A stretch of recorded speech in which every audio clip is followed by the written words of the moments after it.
ఆరాటపడ్డారా, లేకపోతే అనుకోకున్నట్టు వచ్చినట్టు అవకాశం మీకు ఈరోజు అంగట్లో నిలిచింది?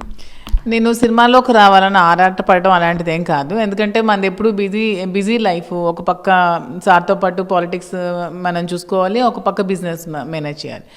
సో ఈ టైంలో నాకు అనుకోకుండా బిగ్ బాస్ నుంచి అవకాశం వచ్చింది. సో బిగ్ బాస్కి నేను వెళ్ళాను. సో అక్కడికి వెళ్ళాక చాలామంది అభిమానులు నాకంటూ కొంతమంది ఏర్పడ్డారు. నేనంటూ తెలుసుకున్నారు, నాకు చాలామంది ఆదరించారు. తర్వాత వన్స్ బిగ్ బాస్ హౌస్ నుంచి బయటకు వచ్చాక చాలా మూవీస్ ఛాన్సెస్ నాకు వచ్చాయి.